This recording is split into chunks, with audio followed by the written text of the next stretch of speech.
आकाशवाणी लखनऊ से प्रस्तुत हैं प्रादेशिक समाचार।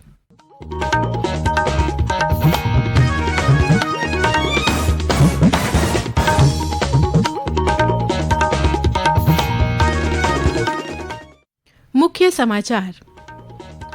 केंद्रीय मंत्रिमंडल ने राष्ट्रीय औद्योगिक गलियारा विकास कार्यक्रम के तहत प्रयागराज और आगरा समेत 12 नए ग्रीनफील्ड औद्योगिक स्मार्ट शहरों को दी मंजूरी। प्रधानमंत्री जन धन योजना के पूरे हुए 10 वर्ष, देश में अब तक 53 करोड़ से अधिक और उत्तर प्रदेश में 9 करोड़ 45 लाख से अधिक बैंक खाते खुले। मुख्यमंत्री योगी आदित्यनाथ ने आज अलीगढ़ में 5000 से अधिक युवाओं को बांटे नियुक्ति पत्र। 705 करोड़ की 305 परियोजनाओं का किया लोकार्पण और शिलान्यास। अमेठी जिले के 8 रेलवे स्टेशनों के नाम बदले। जायस स्टेशन अब गुरु गोरखनाथ धाम और अकबरगंज स्टेशन मां अहोरवा भवानी धाम के नाम से जाना जाएगा। और प्रतापगढ़ के श्याम प्रकाश मौर्य और मिर्जापुर के रविकांत द्विवेदी राष्ट्रीय शिक्षक पुरस्कार 2024 के लिए चयनित।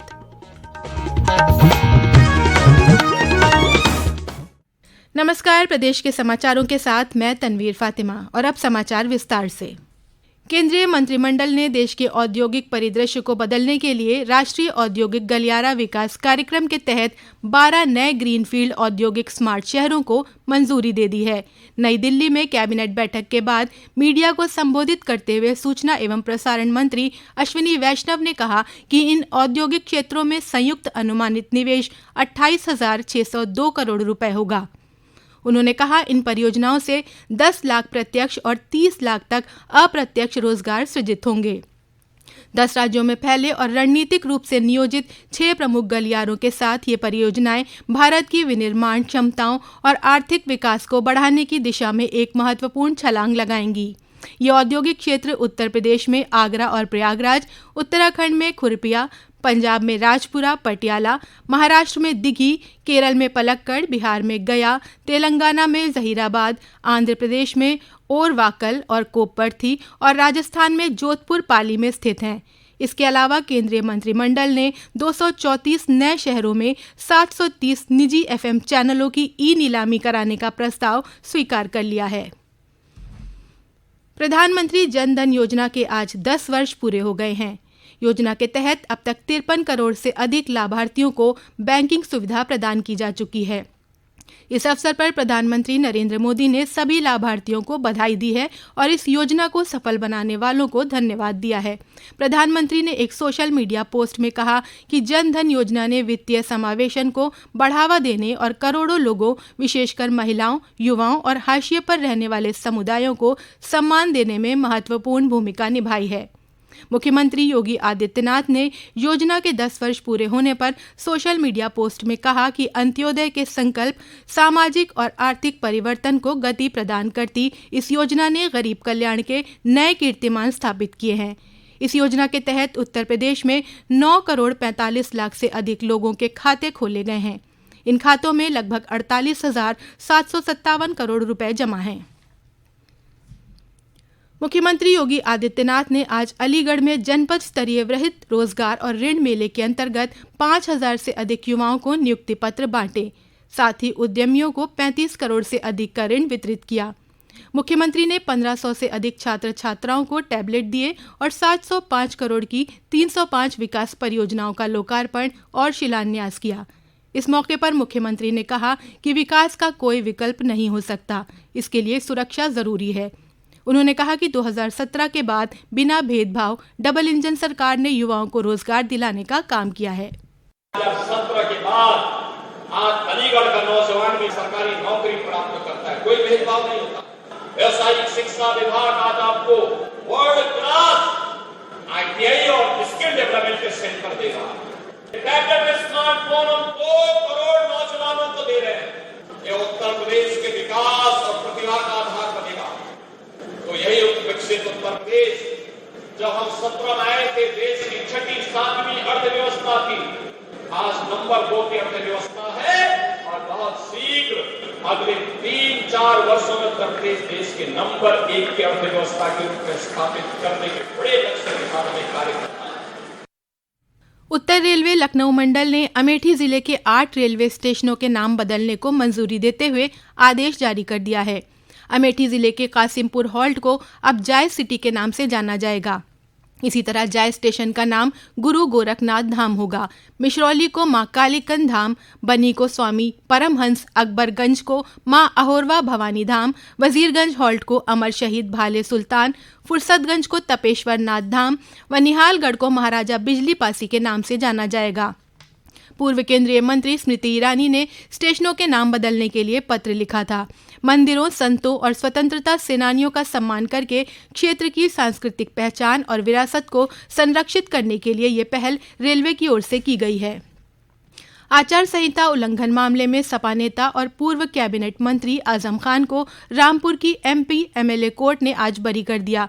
सीतापुर जेल में बंद आजम खान पर आरोप था कि वो 2019 लोकसभा चुनाव में मतदान केंद्र पर अपने वाहन से पहुंचे थे, जबकि नियम है कि मतदान केंद्र के 200 मीटर के दायरे में कोई भी वाहन से नहीं जा सकता है। सुल्तानपुर की एमपी एमएलए कोर्ट में आज दोपहर आम आदमी पार्टी के राज्यसभा सांसद संजय सिंह ने सरेंडर किया। बिजली पानी को लेकर प्रदर्शन के 23 साल पुराने मामले में कोर्ट ने उन्हें 50-50 हजार के मुचलके पर जमानत दी है। ये समाचार आप आकाशवाणी लखनऊ से सुन रहे हैं। ताज़ा समाचार जानने के लिए आप हमारी वेबसाइट newsonair.gov.in पर लॉगिन कर सकते हैं। इसके साथ ही आप प्रादेशिक समाचारों का ये बुलेटिन हमारे YouTube channel news on AIR Lucknow पर भी सुन सकते हैं। केंद्रीय वाणिज्य और उद्योग राज्य मंत्री जितिन प्रसाद ने आज ग्रेटर नोएडा में 10वीं अंतर्राष्ट्रीय औषधि प्रदर्शनी का उद्घाटन किया।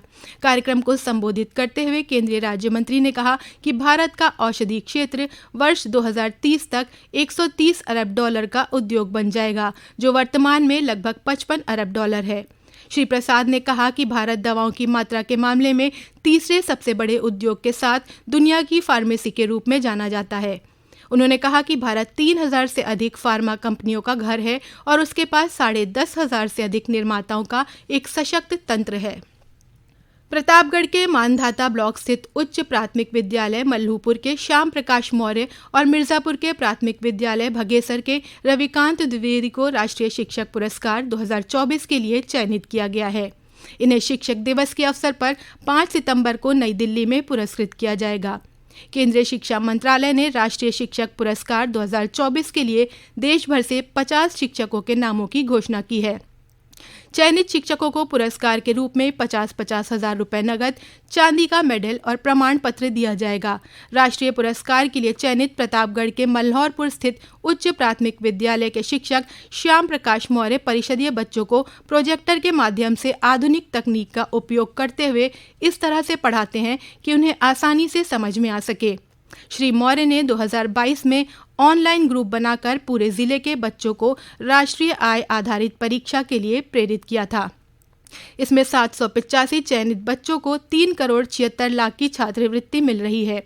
इसी तरह मिर्जापुर के भगेसर स्थित प्राथमिक विद्यालय में बतौर प्रधानाध्यापक अपनी सेवाएं प्रदान कर रहे रविकांत द्विवेदी द्वारा बनाया गया गणित का बगीचा काफी चर्चित है।